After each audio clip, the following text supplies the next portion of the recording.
Hey everyone, Kevin Kruse here. I just wanted to let you know that today and for the next few weeks, we are going to be doing Throwback Thursdays, where we are bringing you some of our most popular episodes from the first couple of weeks of the launch of the show. Why are we doing that? Well, two reasons.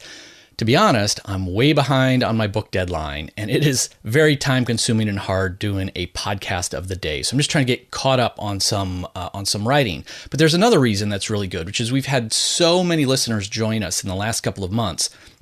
I don't think they've all started back on episode 1. So this is our chance to introduce our new listeners to some of our most popular material from those early days. And if you already heard it the first time around, I hope this will just be a good reminder of some pure gold advice. And you'll get to chuckle as you listen to how awkward I was in those early days as a host. And you'll also laugh at how different the show format was. We've made a lot of changes just in a few months. So today we are bringing back Dan Pink. He was episode number 1. Obviously, he's a huge guest. And it was a lot of fun because, he is so in demand. He's really a giant out there. And yet he was very engaged in the conversation, gave us so much time, so much great advice. So enjoy my conversation with Dan Pink. Would you like to accelerate your career and reach your full potential in just minutes a day? Welcome to the LEADx Show with New York Times best-selling author and Inc. 500 entrepreneur, Kevin Kruse. What are the ABCs of persuading, convincing, and influencing others? Welcome, everyone. Kevin Kruse here. And in just a minute, we're going to talk about the surprising truth about persuading others. But first, don't forget to sign up for our newsletter at leadx.org. Each super short issue has actionable tips to advance your career and to fulfill your potential. Visit leadx.org. Our guest today has been named as one of the top 10 business thinkers in the world. His TED Talk on motivation has been viewed over 17 million times. He's the author of 5 best-selling books, including A Whole New Mind, Drive, and To Sell is Human. Our guest, of course, is Daniel Pink. Welcome, Dan. Thank you, Kevin. Thanks for having me. We're excited to have you on. Now, my opening hook, how was it? It was in the form of a question. It was specific. It tickled curiosity. Did I sell the show? Totally. I'm in. You're sticking around. You want to know the answers. Absolutely. I will not be leaving the show before you. We're going to talk about To Sell is Human in just a minute. But I always start off with a question that our listeners are always eager to hear about. It's related to work-life balance. And Dan, you always thank your family at the end of your books. I know you have 3 kids. You always thank your wife, Jessica. Maybe you can give us a glimpse into the Pink family and how you keep it all together. Well, thanks for assuming that I keep it together. I think like a lot of people, it's barely staying together. One small move and everything can go flying out of control.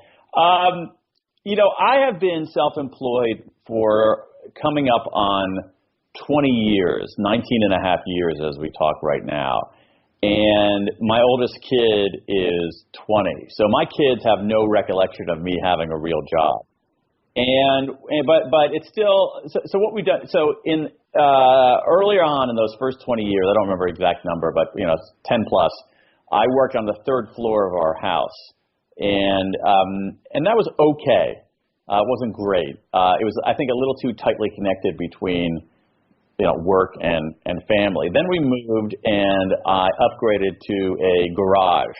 So I work now, Pink Inc. World Headquarters is the garage behind our house here in Washington, D.C. It is a 22-step commute from my back door of the house to the front door of the office. And I have to say, that kind of soft separation works really, really well, I think. When I had an office on the 3rd floor of our house, I couldn't really have people to my office, hey, come over and talk to, because they'd have to traipse through my house and step on kids' toys and whatever. And so this, I got a separate entrance, it's removed. I very rarely take my laptop in from the office to the house. So that kind of soft separation at least has worked really well for me. It took me a while, over a decade, to kind of pull it off, but that's how I sort of managed to keep it under control. Just as a follow-up, I know you're on the road a lot, doing talks all around the world.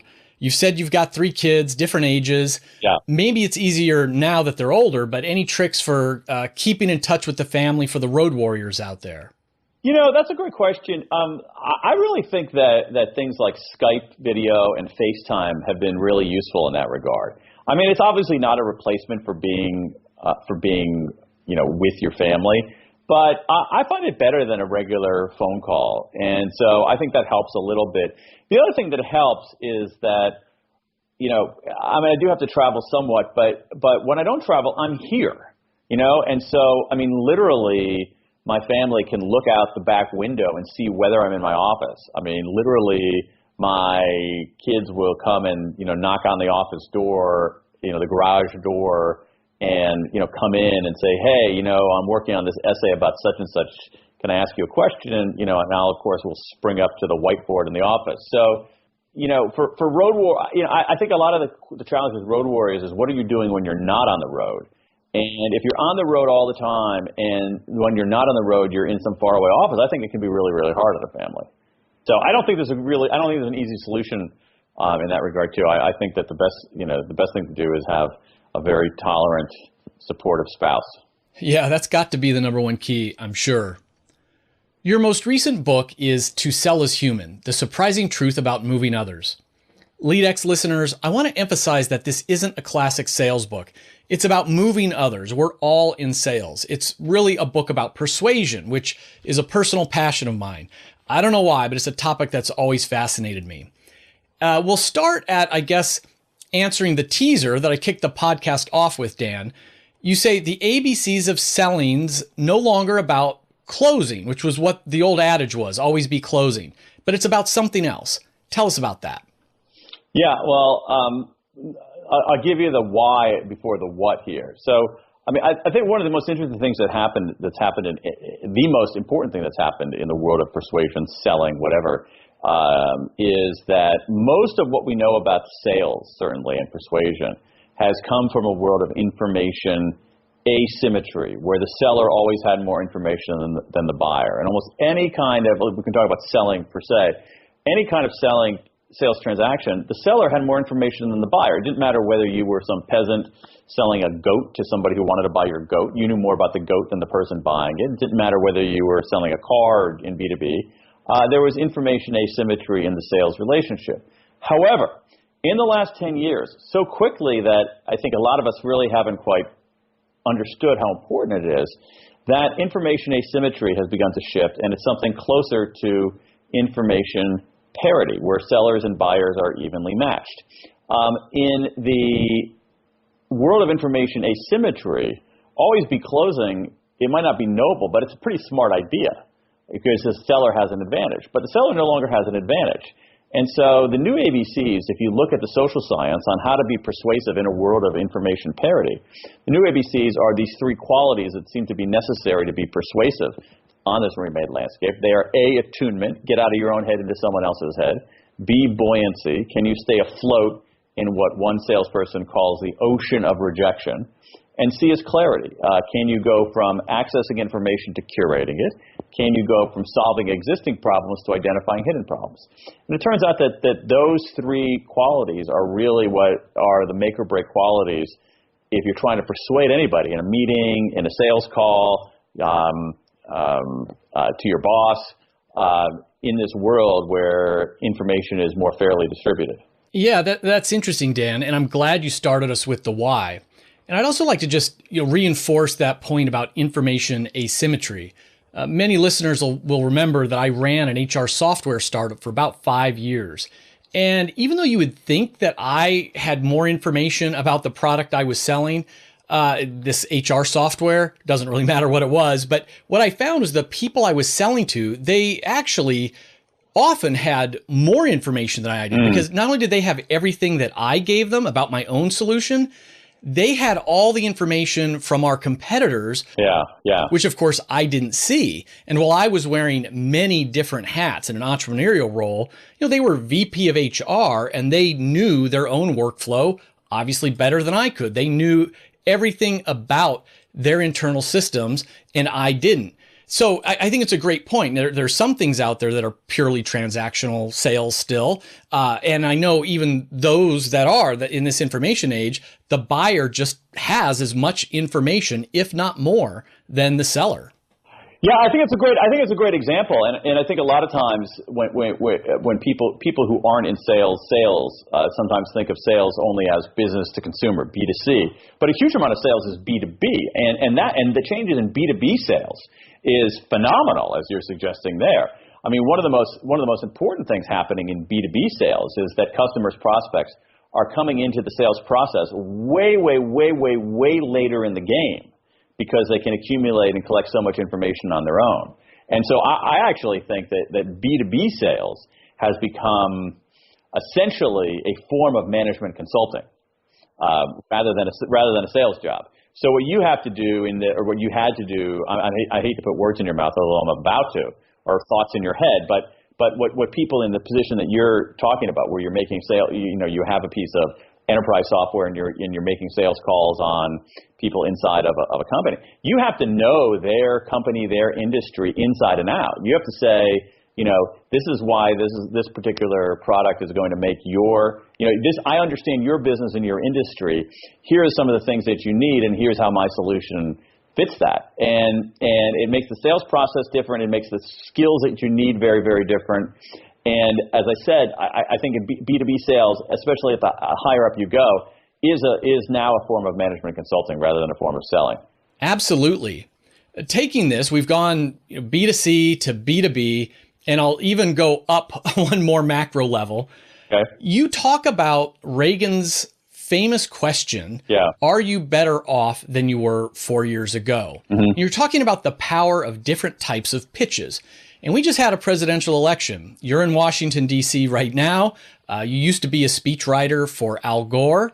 What was your thoughts about the messaging in the last election? Because, some people are just saying it really shows sort of the extreme divide in our country.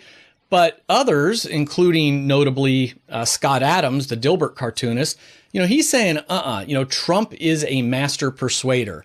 This was all about Trump's persuasion skills, and they were totally different and on a higher level than Hillary Clinton's. What's your take on that? Oh man, yeah. I think that's a tough one. And both of those points that you mentioned, to my mind, they're not mutually exclusive. I mean, I think they both could be true. Certainly, in this country, we have a very, very divided country right now. I mean, it's extraordinary, and it's been the case for a very long time. We basically have half the country, with one point of view, and half the country with another point of view. And what's a little bit scary about that is that there isn't even you can have disagreements with people on kind of solutions and approaches, and should government do more and should government do less. But what we don't have now is we don't even have consensus really on some of the underlying facts on what truth is, and that's an incredibly dangerous environment. I think it's very, very hard to persuade people in that kind of environment. And maybe Trump did a decent job in that his message was so unbelievably simple. And I don't mean that in a derisive way at all. I mean, there's plenty. I'm not a Trump fan, to put it mildly, but I think there's a power to simplicity. And when Trump was running, people knew exactly what he stood for and what he was going to do as president. I don't think the same thing is true with Clinton. And I think that was another thing that contributed to it. But this is such a wacky election season. I'm loath to come up with a single unified theory of what happened. Hopefully I'm not stretching it too much, but I do see elements that you said, the simpler the message, and again, your work showing the power of specificity, giving people something to latch onto, and maybe even there's an attunement thing there that many of us just weren't attuned to what was going on in a certain part of our country. I think that's absolutely right. I think that's absolutely right. It's hard for me to disentangle the quote unquote messaging from the content of the message and the integrity of the messenger. But if I can do that, if I can sort of put myself in that position, there is something, people knew where the guy stood, and They knew what he was going. They knew in his early days in office he was going to get rid of Obamacare. He was going to build a wall to keep Mexicans from coming illegally to this country. He knew that he was going to do something to Muslims. Now we can say I think some of those things are actually reprehensible, but they're clear. And I think with Hillary Clinton, I don't think that anybody knew what she was going to do in her first day in office. So I do think that there was there's a persuasive lesson in there. Simplicity and repetition. Simplicity and repetition are very powerful persuasive tools. That said, I don't think that Trump is anywhere close to Reagan as a talented persuader. Yeah, well, I would agree with you there. So to change to perhaps a lighter topic, we're speaking on a Thursday, so I'm going to go ahead and do the Throwback Thursday. Oh, wow. In the spirit of Johnny Bunko and Free Agent Nation. Holy moly. All right. Let's offer some career advice. A little bit of this is inside baseball. Dan, let's say one of my listeners out there today is a 33-year-old attorney or speechwriter, and she decides she wants to throw it all away and become a professional writer, a professional speaker, just like you. What advice would you give to her today? What would increase her odds of success? Well, I would want to know why she's doing it, and number one. The other thing that would dramatically increase her odds would be to spend some time with people who have done something like that, ask them questions, try to learn from their mistake. There's a principle in social psychology called surrogation, where you can actually make better decisions and better predictions if you talk to people who have done what you are planning to do. So one might have some assumptions about what it's like to be a writer, and they're probably wrong. And so what I would suggest to her is go out and find 5 writers, however you can find them, and say, what's it really, really like? So that's what I would that's what I would suggest. Number 2, I would suggest that it's a little bit counterintuitive. I would suggest that she should be slightly risk averse about doing that.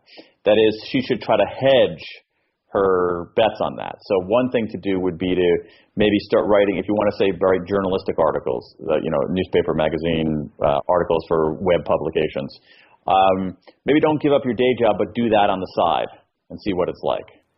Did you follow your own current advice back when you made the leap? Absolutely. Did you have some mentors? I think that's a great question, Kevin, and I think it's a great check when anybody gives you advice is to say, did you follow that advice?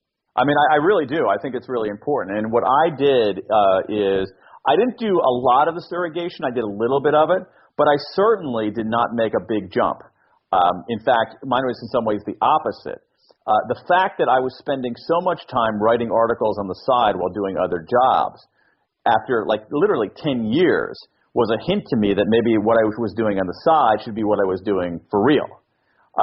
And when I went out on my own, again, I'm married. I was married when I'm still married to the same person, fortunately. I was married when I went out on my own. My wife did not leave her job, all right? She kept her job as another kind of a hedge.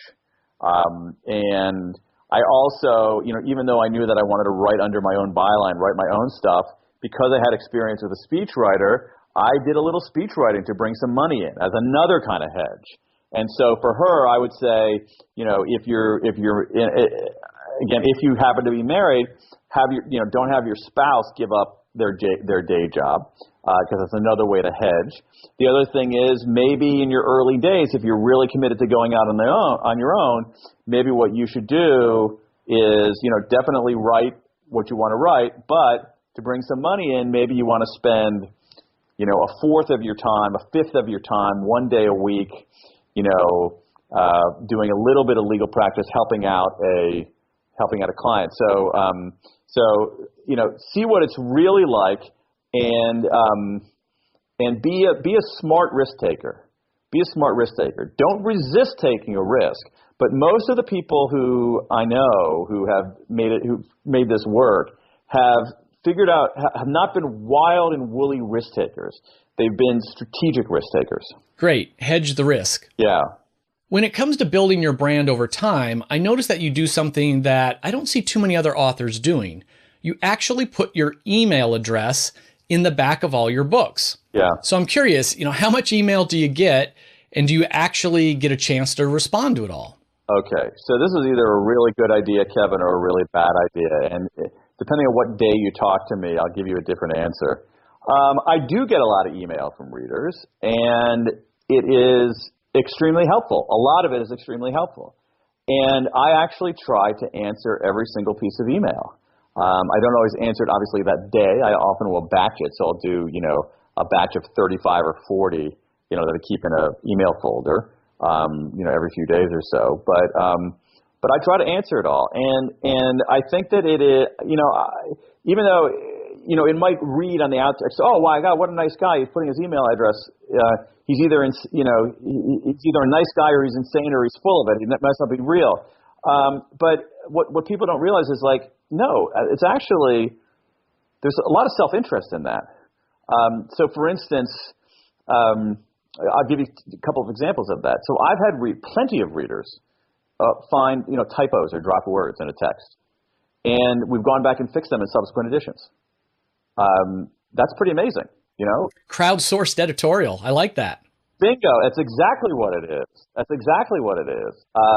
Another thing is that readers ask questions, and a lot of readers ask really, really good questions. Why didn't you write about this? Why didn't you write about that? So there are many examples of that.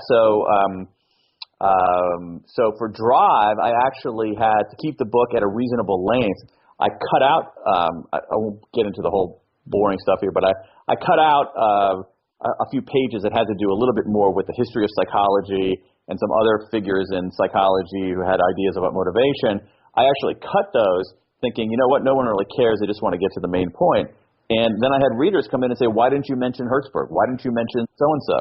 And I was like, okay, you know what? I guess I was wrong. I guess I made a bad call. And I went back, and in the paperback edition, went to my old file where I had those paragraphs and put them back in.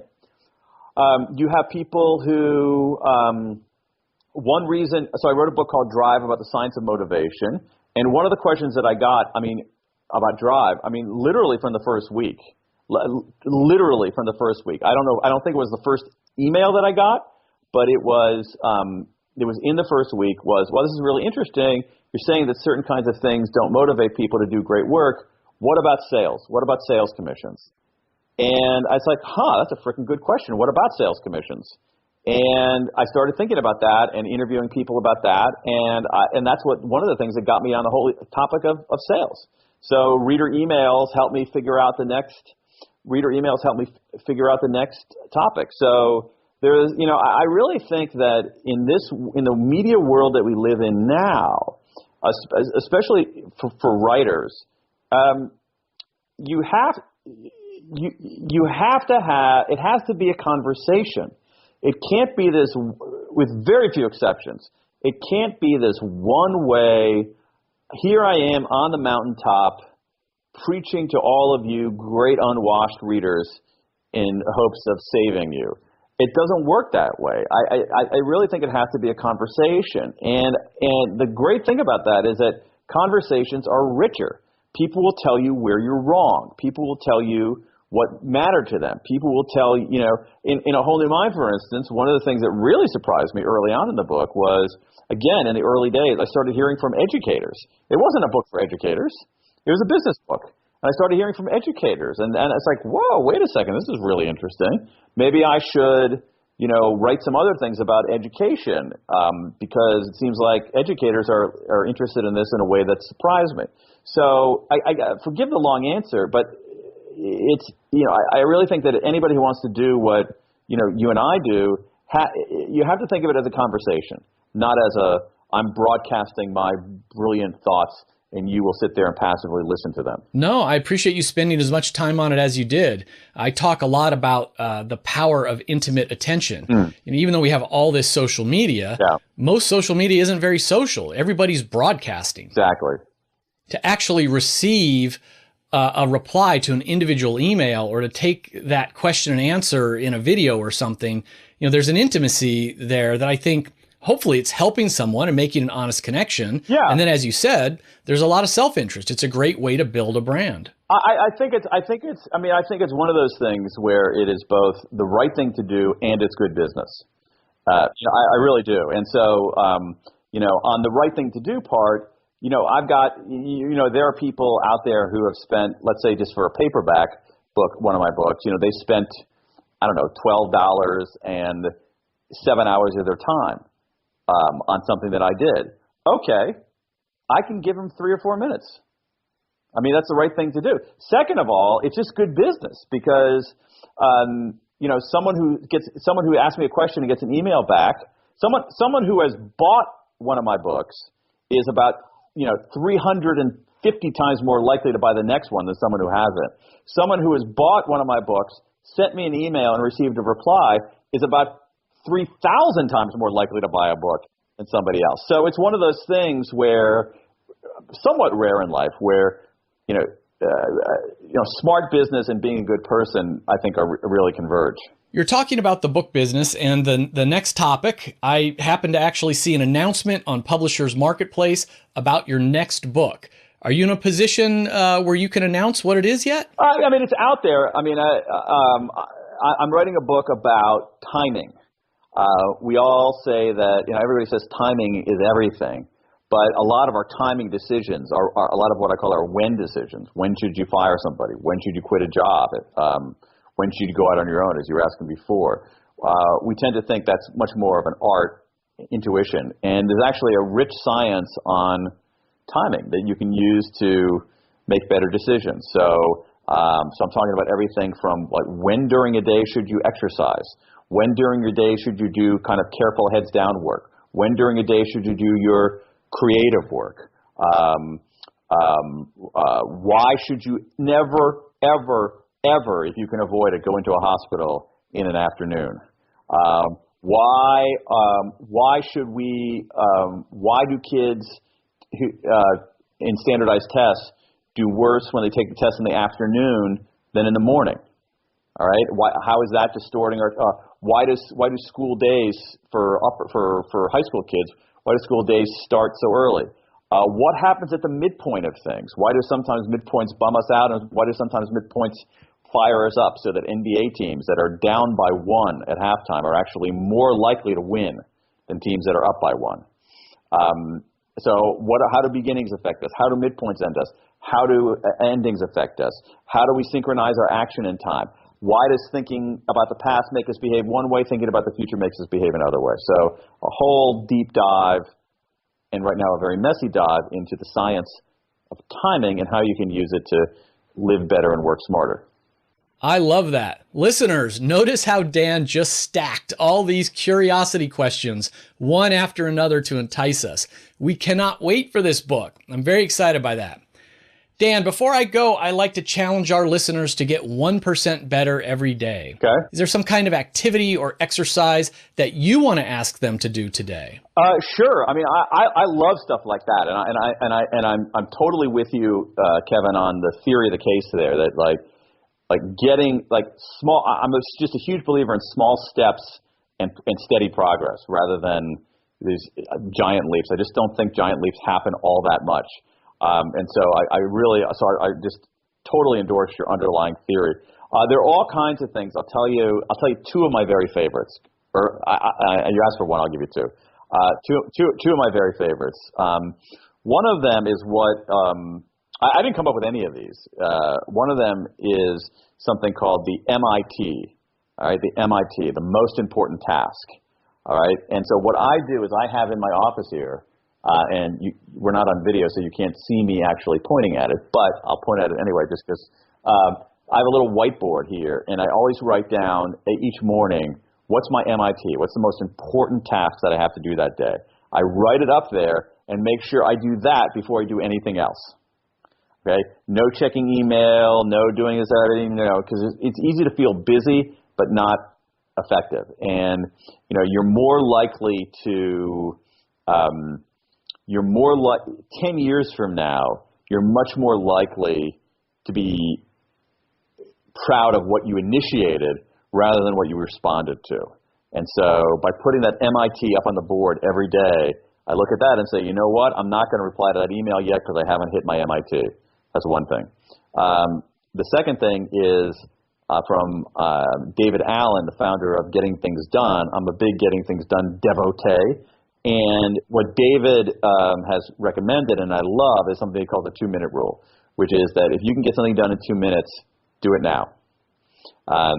So assuming I've hit my MIT, if I had, so for instance, I had to have my wife sign a tax form, okay, literally today, okay, and so it was sitting on my desk, and I said, you know what, it's going to take me 30 seconds, less than 30 seconds to walk into the house and have her sign this. So I can either have it sitting on my desk this afternoon, staring at me, waiting for me to do this, or if it's going to take me 30 seconds, I'm just going to do it now, have her sign it, and get it over with. So if it takes less than 2 minutes, do it now. And that just frees up a lot of mental space. Love those productivity tips. I'm such a fanatic about the most important task concept, Dan, that in 2015, I commissioned a study, about 10,000 people. Really? And those who had their daily MIT identified, not only did they report being more productive, they reported higher levels of quality of life and more energy. Are you serious? Wow. Those who had an MIT correlated to a feeling of more energy. Yeah, really life-changing. That's fascinating. Yeah, no, that's great to hear. That makes perfect sense to me.